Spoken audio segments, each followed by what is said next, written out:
peoples. A lot of conservatives sort of have these illusions that these institutions, in some way, are can be reformed or are Hmm. salvageable, or you're just like, how do we get the Marxists out of Harvard or something like that, Right. which is basically sort of like, okay, you just invaded Germany.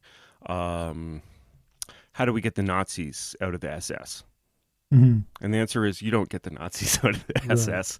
The SS is a Nazi organization, and but can there be a Germany without the SS? Can we imagine Germany without the SS? Well, today we Hmm. have Germany without the SS, and I think most people think that's generally a good thing. And so when you look at institutions, you have to admit that sort of institutions have a lifespan. They're born and they die. The other Hmm. thing that people don't understand when they look at these institutions is that they look at Harvard and they're like, oh well, Harvard's a private university. It's private just the way like McDonald's is private, or it's a company. I mean, it's not a for-profit company. It's Hmm. it's it's a bizarre nonprofit, but it's certainly not part of the government. Hmm. And they look at Harvard and they basically don't think of it as a government agency, which is in fact what it is, Right. or objectively what it is. And so when you expand the regime to include, and we can get into like why, I think it's correct to consider Harvard a government agency if you want. But when we get into, okay, let's seriously look at just what is this regime? What is this government? Why does it do these crazy things? Hmm. Where is this coming from?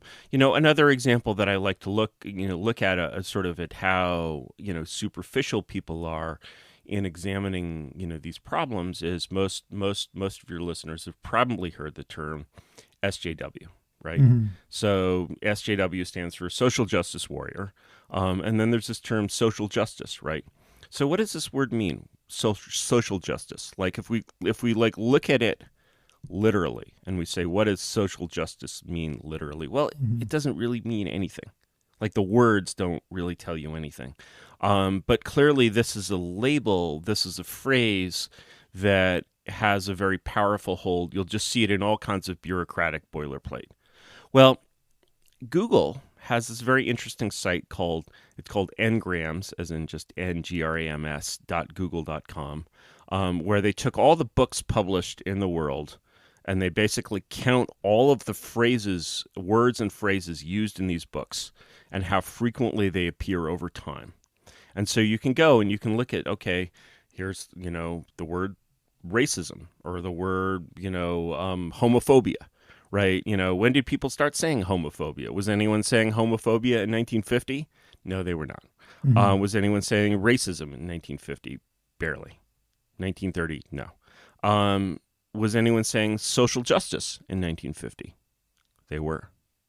Was anyone saying social justice in 1900? Hmm. They were.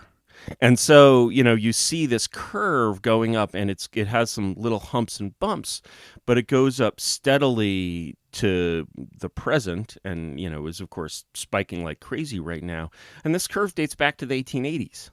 And before then it's kind of lost in the noise, but the 1880s, right? So, if you're looking at this problem and you're saying, okay, here's this problem of cancel culture, right, or something like that, where a lot of people who are not conservatives, genuinely liberals, are like, hey, wait, this is going too far. They're like, oh, this is something that started in 2012 or something, Hmm. and I'm like, no. This Yeah. did not start in 2012. This is not a Right. new problem. This is not a shallow problem.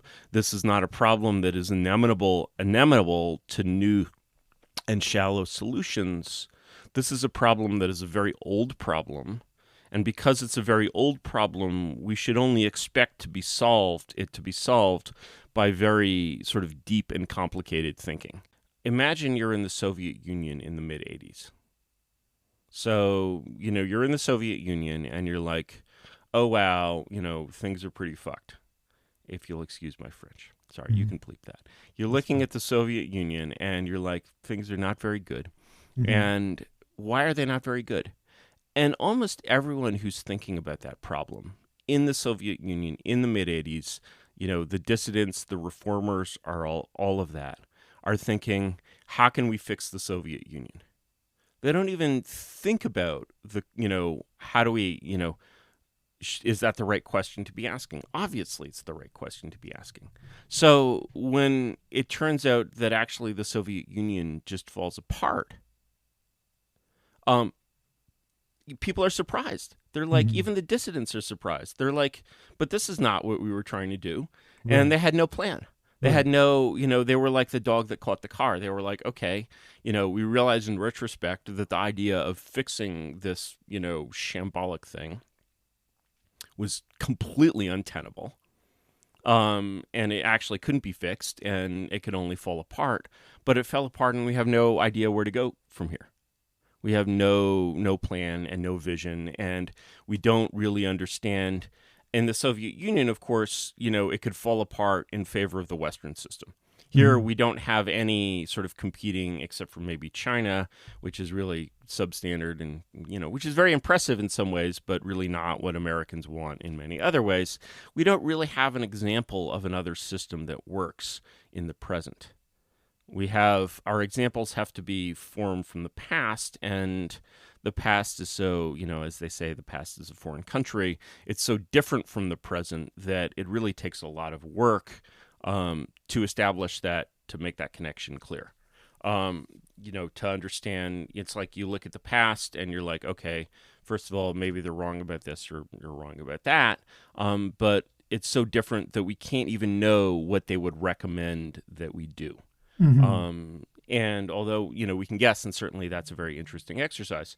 Um, so you're really looking, this is not a style of thinking that you're going to get from sort of the mainstream American conservative or even libertarian Right. tradition, Sure. right? So that's really the open-ended purpose Sure. of the project, is to say, okay, let's seriously think about, without sort of any assumptions that anything that we have here is perfect or ideal.